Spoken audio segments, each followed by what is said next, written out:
the big game, middle afternoon, the 49ers at the Cowboys. Just old school vibes, the catch. It was 40 years ago this week. They had all those great NFC championship games in the 90s. The Cowboys are 3-point favorites. The 49ers on the road, 51-point over-under. Let's start with 49ers offense against Cowboys defense, especially because we've got Kyle Shanahan, who previously coordinated the Falcons offense, for Dan Quinn, who was the head coach of the Falcons. Quinn's now the coordinator of the defense in Dallas. Who has a larger dossier of information about the other guy? Is it Shanahan knowing what Quinn does, or is it Quinn knowing what Shanahan does? I think it's Shanahan. I do. Again, of course I favor Shanahan. I think Shanahan's brilliant. He's as smart as good an outside-the-box thinker when it comes to offensive football as there is in the sport. And I think he's going to have a good feel. Dan Quinn, who's, his defense is more versatile than it was in Atlanta, but not incredibly versatile. It's not going to take a genius to figure out how they play you and what they do. Again, they're going to play a ton of man-to-man, which I'm not sure how that works yet. I'm not sure. Listen, there could be aspects of that where you go, that could be good. Trevon Diggs, maybe right on Deebo Samuel. You make Jimmy G have to throw the ball in the tight windows, instead of, hey, we're playing zone and they did some play action fake and our linebackers up in the hole trying to stop the run, and then there's just Deebo Samuel running down the middle because there's a huge, awesome hole from the fake Shanahan created. That to me is where I go a little bit back and forth, but also with the man-to-man, and as much as they play it, I worry about Shanahan coming up with a lot of ways to cross them up and screw them over that way too. Hey, I got a guy man-to-man on George Kittle, but also I'm responsible for the D-gap in the run game. Oh, wait, Shanahan did a fake run at the D-gap. I'm responsible for it. Let me run up there and make the tackle. Oh, wait, Jimmy kept the ball. Oh, no, I have Kittle. He ran that way, but I was here to stop the run. That's where I worry about it. So I don't know where that goes. I favor Shanahan, obviously, there. To me, the biggest thing is, can the Dallas D-line screw the game up for the 49ers? Can they do that? I do think they have that potential. I do. I mean, that's a special group up there with DeMarcus Lawrence and Gregory, and Micah Parsons doing all the ways they move him. So that's an intriguing matchup on that side to me, Mike.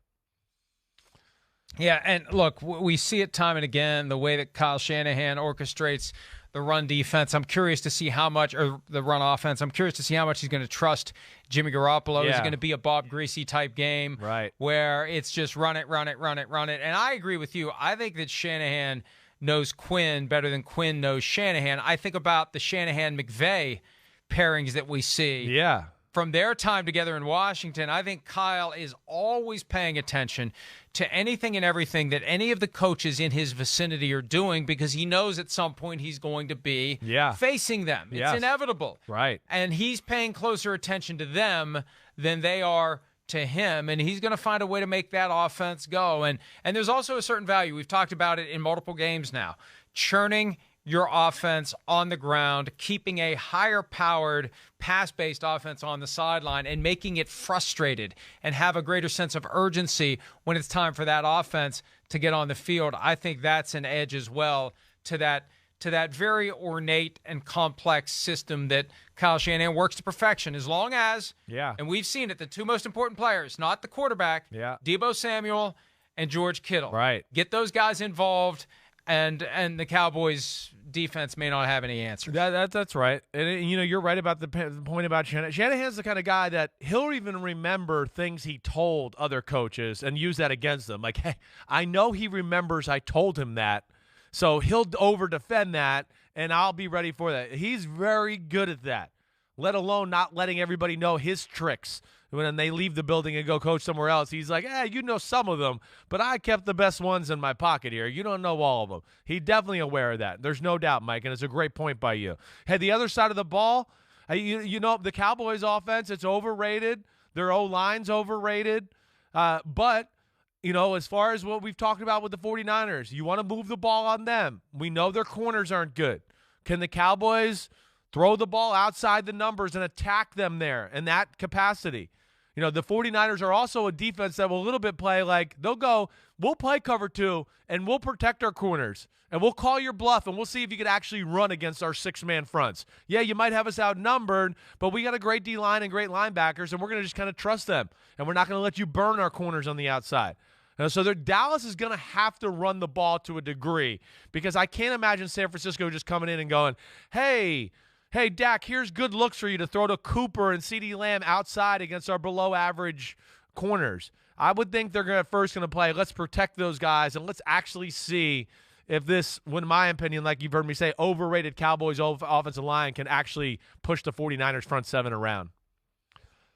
I feel like what they did on Saturday against the Eagles, where the Eagles basically weren't playing anyone. Right. It was a confidence builder game for the offense. Yeah. Right. Yeah, right. Because they and I think they feared the Cardinals, but they maybe should fear the 49ers a little bit more.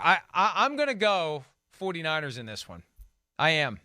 And I'm taking the score 28-27 because that was the same final score as the catch game. So what the hell? 40 Super years Bowl later. 25, the catch game. You're going back into history here. Yes, I am. And I have greater faith in the 49ers. We've been saying it all year. Yeah. You don't want them in the playoffs if you're one of the teams in the NFC. Right. And they had their chance. The Rams were up 17-0. It was over. It was done. The Saints were beating the Falcons. The 49ers were losing to the Rams, and it would have been the Saints instead of the 49ers in the playoff field. What a difference that would be for the other teams. The 49ers begin their reign of terror through the NFC playoff field with a win at Dallas, and they're going to make somebody else very nervous next week. And the way it plays out, if the Bucs win, it means it's Green San Bay. Francisco at Green Bay. I know, right, which is scary, and they're not going to want to see them come to town. I'm going San Francisco as well. I'm going 28-24. Very similar to you. I'm just taking a field goal away from the Dallas Cowboys. I think the 49ers are the better team. I do. And, yeah, I just don't trust the Cowboys the way it looked a little bit on the offensive side of the ball down the stretch. Definitely don't. Hi, I'm Mike Tirico, and thanks for watching. Make sure to hit subscribe for the latest news and highlights from NBC Sports.